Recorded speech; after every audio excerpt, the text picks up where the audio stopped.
How some of you literally sound is, yeah, I can forgive genocide, but where I draw the line is canceling on a festival.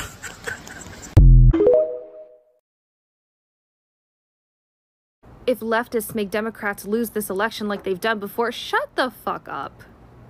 Shut up. Democrats make themselves lose. Not leftists, not people who didn't vote for them. Democrats did. The party that every fucking election dangles human rights, our human rights, in front of us and says if we want to keep them, if we want to protect them, we have to vote for them. We vote them in. And then they do nothing. Remember who helped Obama win both elections and Biden win 2020. But every single time we try to keep moving forward, y'all want to take 10 steps back because you get fucking terrified every time a new conservative boogeyman comes out. You think Trump is the only one of his kind? He could die tomorrow and the problem is not going to go away. There's J.D. Vance, there's Ted Cruz, there's Ron DeSantis, there's Charlie Kirk, there's other fucking people like him. Get a fucking grip. Trump is a symptom of the problem. Why do I even have to fucking say this? I'm just tired of the spinelessness. I'm tired of people being weirdly defensive of our politicians. If hearing people criticizing our politicians like Kamala Harris and saying that they don't want to vote for her or saying all of these things makes you behave like this, quite frankly, you're not prepared for any president to win. You're not prepared for whatever's gonna happen these next 4 years. Like, grow the fuck up.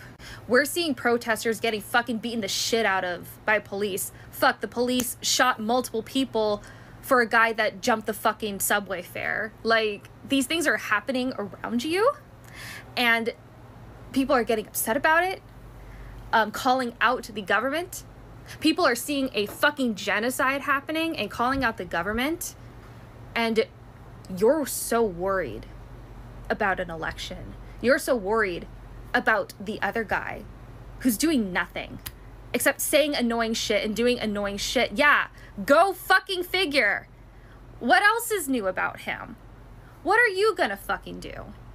Get a fucking grip.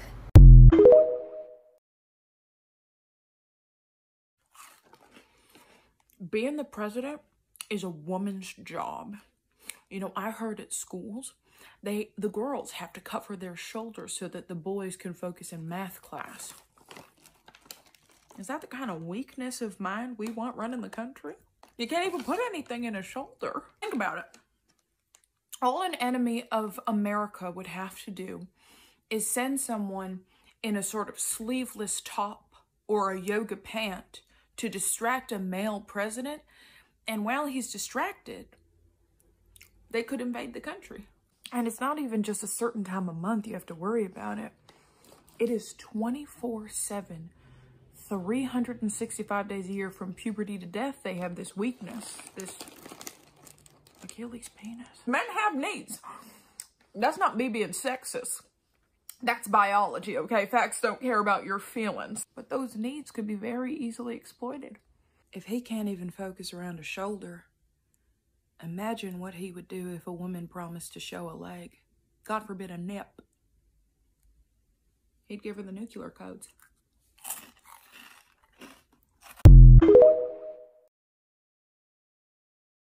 Hey kids, let's just sleep on it tonight. You're gonna sleep like that? Yeah, man, it's tough. I'm a tough kid. My melon wants to punch my dad in the face and steal his arm. No more walking for this guy. You hear that, dudes? You're retired. Just gonna float around like a chubby bat. I'm too strong for the world!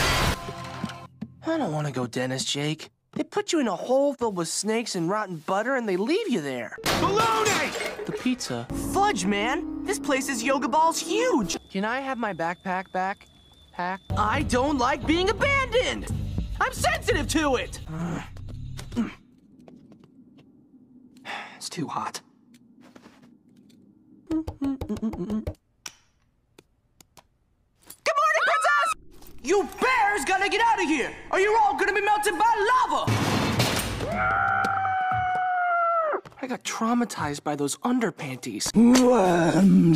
Worms. Alvin's hot juice box. Alvin's hot juice box! Alvin's hot... Yes! Yes! Dude.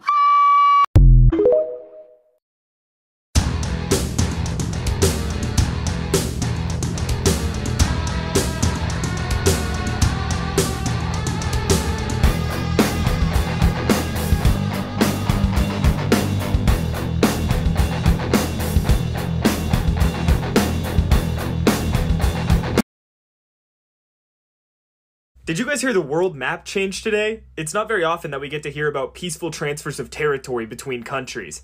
But today is our lucky day because on this episode of Map News, the sun is finally setting on the British Empire. You may have heard that since the 1800s, the sun has never set on the British Empire. And that's true, even as its territory has dwindled from the world's largest colonial power to just a few possessions in the Indian and Pacific Oceans, some portion of the United Kingdom's land has always seen the sun, until literally today. That streak ends as the United Kingdom signs an agreement handing over its territory in the Indian Ocean to the island nation of Mauritius, ending a decades-long feud involving the forced expulsion of thousands of people, international litigation, and one of the United States' most important overseas military installations. Interested? Well, to explain this to you, we're gonna have to go back, way back, to this guy. Let me explain. Yes, that is a dodo bird, the famously flightless extinct bird from the island of Mauritius. And if you know anything about the dodo, you know that it went extinct partially because it had no natural fear of humans. And that's because this region of the world was one of the last to ever be permanently settled by people. The island of Mauritius and the Chagos Islands, which would become the British Indian Ocean territory, were known to South Asian and Arab explorers since at least the 10th century. However, it had no permanent population until the 1600s, when the Portuguese, Dutch, French, and lastly British empires tried to settle the islands, bringing monkeys, sugar, and most importantly, enslaved people from Africa, transforming the islands from a wilderness paradise to a hotly contested strategic base in the Indian Ocean, setting the stage for a 400-year-long story culminating in our current geopolitical situation, as well as the unfortunate extinction of our friend the dodo. After long periods of Dutch and French rule and the steady growth in population thanks to the mass importation of enslaved people, the British Empire won the islands from the French in 1814, administering Mauritius and the Chagos Islands together as the colony of Mauritius all the way up until 1965. When the Chagos Archipelago was split off to form the British Indian Ocean Territory due to rumblings of independence from the colony of Mauritius that would eventually culminate in the formation of an independent country of Mauritius in 1968, leaving the British Indian Ocean Territory as the last African vestige of the once mighty British Empire. But why did the UK feel the need to take the Chagos Islands from Mauritius? Well, during this time, the UK was embroiled in the peak of the Cold War, and its closest ally, the United States, wanted somewhere to station its Indian Ocean forces to prevent the spread of Soviet and Chinese influence into South Asia, the Middle East, and Africa. And in 1965, the two countries signed a treaty allowing the United States to use any and all islands in the British Indian Ocean Territory as its overseas stronghold. There was only one issue. There were over 1,000 people here who had developed an independent culture and language. Known as the Chagosians, a mix of enslaved people brought from Africa to farm plantations, as well as South and Southeast Asians, these people had a strong connection to the land as they had existed there for centuries at this point. Despite this, the United Kingdom falsely labeled the Chagosians as transient workers on the islands to avoid breaking international law when, in 1965, they began to expel all Chagosians from the archipelago, sending them to the newly independent Mauritius. By 1971, there were no more Chagosians in their homeland. Left as a people without a land, they had to watch as the United States built what would become one of its largest overseas military bases on its home island. And this brings us to where we are, or were, up until October 3rd, 2024. You see, the Chagosians never stopped fighting to return to their homeland, and over the decades they brought their case all the way up to the International Court of Justice, who in 2019 ruled that the British did not have rightful sovereignty over the islands and must return them as rapidly as possible to the country of Mauritius, to whom they were so long linked. And since then, news has been mostly quiet, up until October 3rd of this year when it was announced that the US, UK, and Mauritius had agreed on a deal. Starting next year, this is what the nation of Mauritius will look like once again. It's not all sunshine and roses though. The Chagosians are permitted to return to all of their home islands, except for Diego Garcia, where the US naval base is. The US will keep its base here for at least the next 99 years under the New Deal. Many Chagosians are rightfully upset that they themselves were not involved in the negotiation process, and some are concerned that this deal sets the stage for greater Chinese influence in the region. But this video has gone on long enough. Who would have thought 400 years ago that this tiny archipelago in an isolated corner of the world would one day tell a story of empire, colonialism, and repatriation, all thanks to the sacrifice of the mighty Dodo. And as we finally watch the sun set on the British Empire, you can rest assured that I'll be here with a new episode of Map News the next time something cool happens. See you in the next one. Follow for more.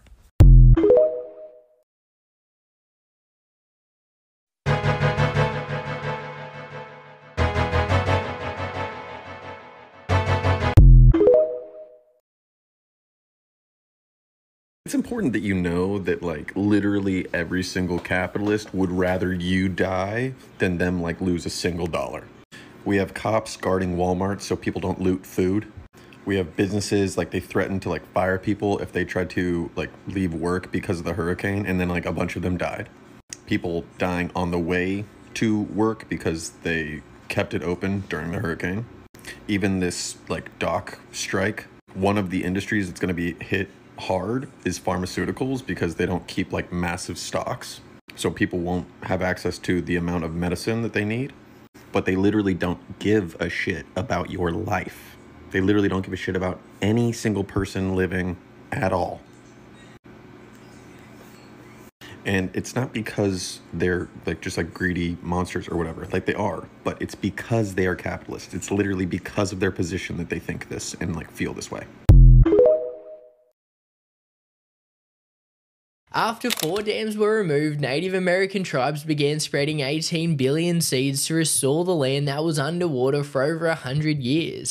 So when 4 hydroelectric dams were installed along the Klamath River, over 400 miles of crucial endangered salmon spawning habitat was cut off, causing populations above the dams to die out and the ones below to crash by up to 90%. And after decades of fighting to have the dams removed, at the end of August, the Yurok and other local tribes finally won the battle and saw the last dam come down, but that moment was just the beginning, as they then needed to start restoring the landscape that was previously submerged. And so in anticipation of that day, the tribes had spent years collecting native seeds from the surrounding landscape and used them to cultivate more, so that as soon as the water level dropped, they could plant them before the area was taken over by weeds or washed away through erosion. They managed to stockpile 18 billion of them and created native seed mixes tailored to specific areas so that as they grow, the species complement each other. For example, some plants will help stabilize the soil, whilst others attract pollinators or provide nutrients. You can already see just how much the 2,200 acres that was underwater for over a century has begun to recover, and if you want to stay up to date with how the restoration progresses, make sure to follow. I wasn't going to trust that a non-Jewish author could be honest or not anti-Semitic. This is how radical I was. So I went to the library, got a few books, came home. The next day I started reading, and maybe about a week after reading fairly uninteresting material that didn't really address my concerns that much, I started reading Norman Finkelstein's Beyond Chutzpah on the misuse of anti-Semitism and the abuse of history. I had never heard of Finkelstein, and I just said, oh, well, that I don't believe that. The Jewish professor must have been confused, or maybe he's a self-hating Jew. So I started reading Finkelstein's book, and what happened was everything. I knew immediately that he was a brilliant man, and everything he said, his criticism was only directed towards Israel. There was no criticism of the Palestinian people at all, or the Arab side. And I was wondering, well, when's he going to speak out about the Arabs? But I couldn't put the book down because, number one, I'd committed myself to really studying the history as objectively as I could. And number two, I recognized in the first paragraph of the book that he was a brilliant man. Somehow I recognized that. So I kept reading. Plus, he documented all of his claims very meticulously. So his sources were organizations like Human Rights Watch, Amnesty International, B'Tselem, the Israeli human rights organization. And so I was reading and reading and reading. And as I was reading, I would go look online for the sources that he was citing in his book. So I go to the papers that Amnesty International, for example, that they had written on the subject, and I would look for the quotes he had taken from them. I was hoping that I would find him taking the quotes out of context or changing a word here or there to misrepresent what the organization was saying. Unfortunately, sort of, at least from that prior point of view, everything he said was impeccable. There was nothing that everything he was beyond reproach.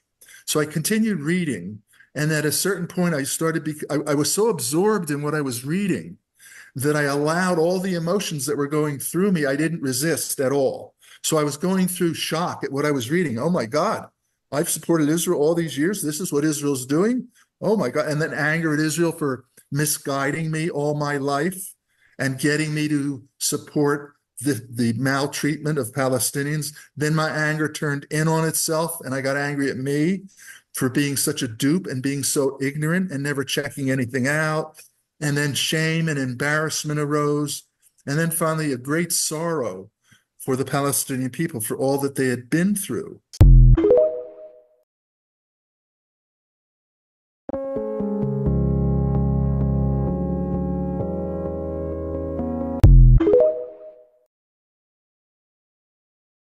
I hate comments like this.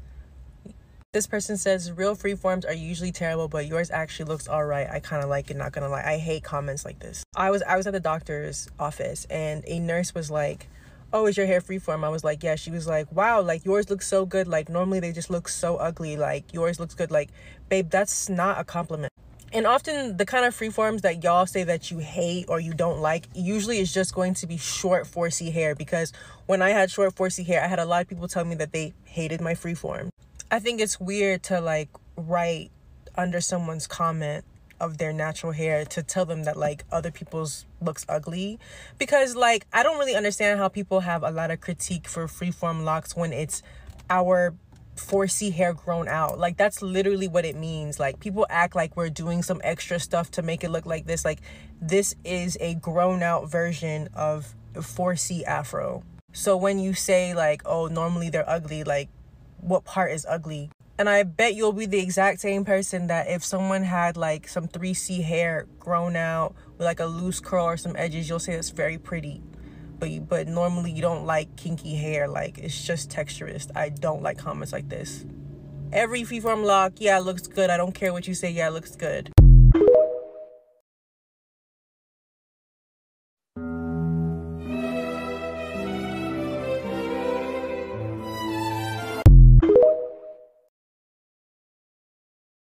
So I'm a trans woman, and transphobes have this utter fascination with knowing or guessing trans people's dead names, to the point that I told the story of how I was named in a recent video just to get them to shut up. Here's the thing though, I was fucking lying. Alexander is not my dead name. See, I wanted to see whether or not transphobes actually engage with my content, so I made a video about my dead name and waited until around the 40-second mark to actually tell you what it was. What this means is any transphobe who figured it out and subsequently tried to dead name me had to watch at least 2/3 of my content. Now, when I personally see content that I don't like, or content by creators I don't like, what I do is scroll away and watch the next video. But what transphobes do is watch and seethe and sit there behind their screens getting angry that I exist, to the point they leave comments trying their best to offend me. Congrats dickhead, you made yourself look a right numpty, ain't ya? Just to be clear, by the way, that story is true. My dad did want to name me after Alexander the Great, but my mum vetoed it. So what is my dead name? Well, it's...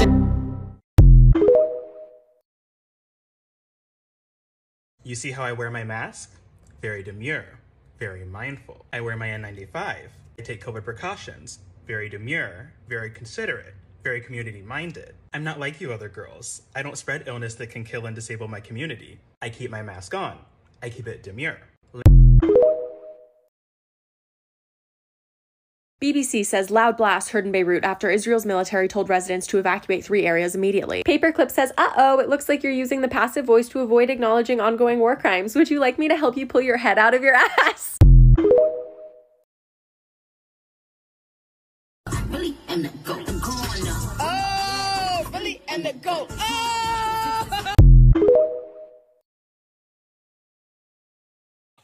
The colonized man finds his freedom in and through violence. Violence enlightens because it indicates to the means and the end. At the level of individuals, violence is a cleansing force. It frees the colonized man from his inferiority complex. It makes him fearless and restores his self-respect.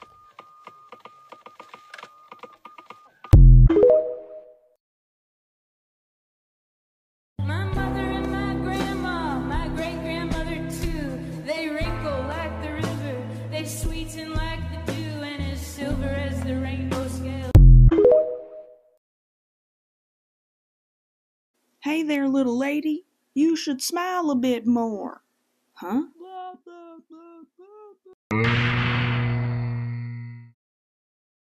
Excuse me, ma'am, but violence is not the answer. In my opinion, I just think that Black women should.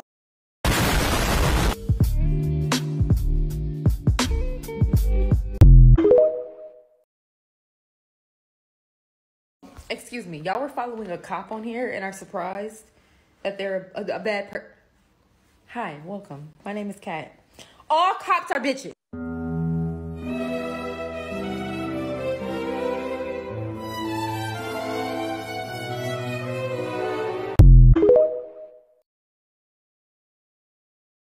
Today, let's find out who is destroying the left from within. In last week's video, I was sharing the difference between deference politics and constructive politics, two different ways of organizing on the left that Olufemi Otaiwo outlines in his book Elite Capture: How the Powerful Took Over Identity Politics and Everything Else. You may want to go watch that video and come back if you haven't already. But as a quick recap, deference politics ask us to defer to the most marginalized person who happens to be in the room, keeping in mind that just being in the room is generally a sign of major privilege. Deference politics asks us to focus on symbols, feelings, semantics, so wording, and interpersonal relationships.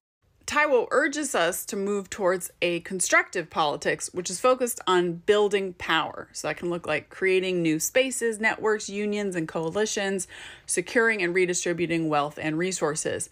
Constructive politics are focused on life and death shit, all right? It has global, radical scope, so we're thinking much bigger picture than what deference politics generally does. Now, when I talked about building power, a lot of y'all heard authoritarianism, which is fascinating to me. So some people in the comments were like, oh, so you mean you want to do right-wing organizing, but for the left?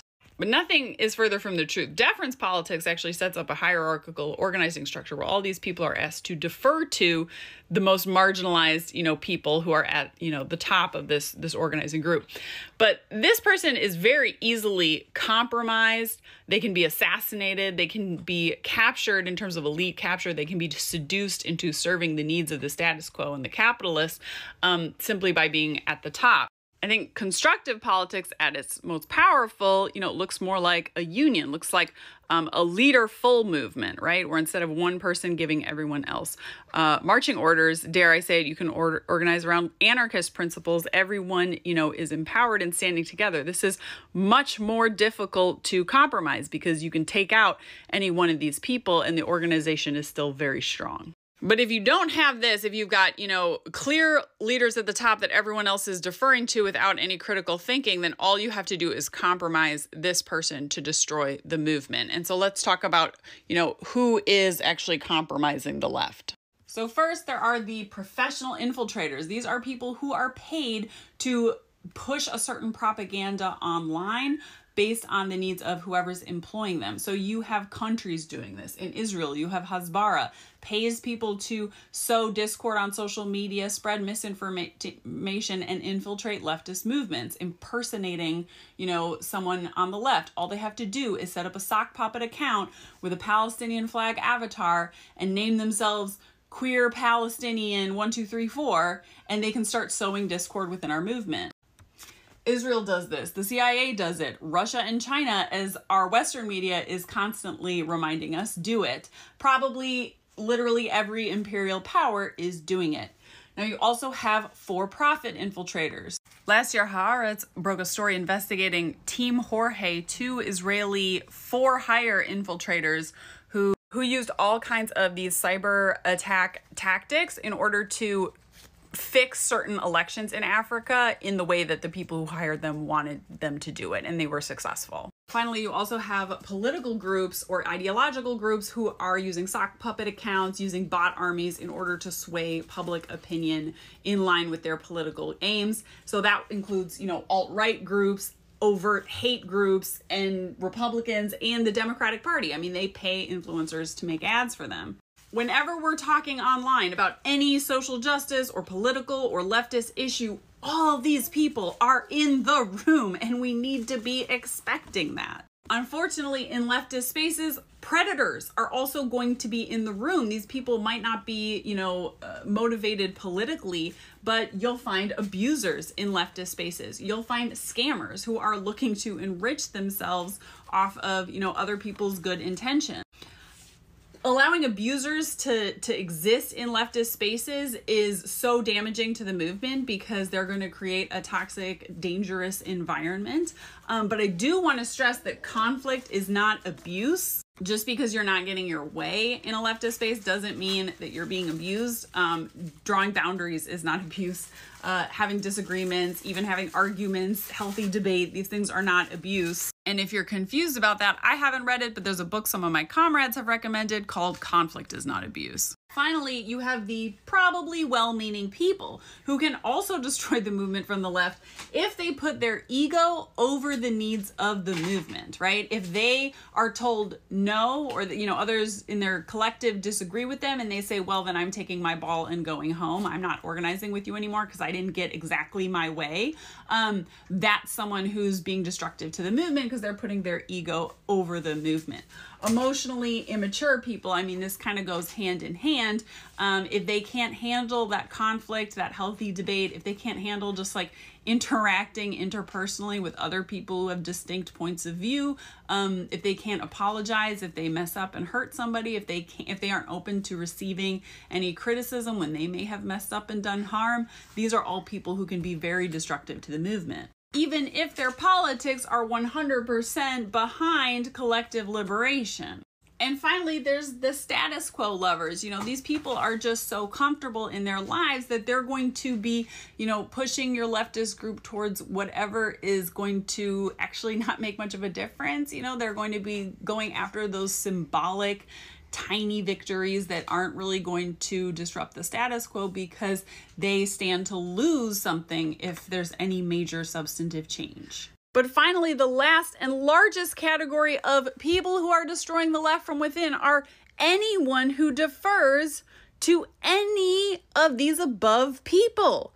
If we create a culture of deference where we don't expect every single person in our movement to think critically and constructively for themselves, then any of these people can just hijack our movement and our allies.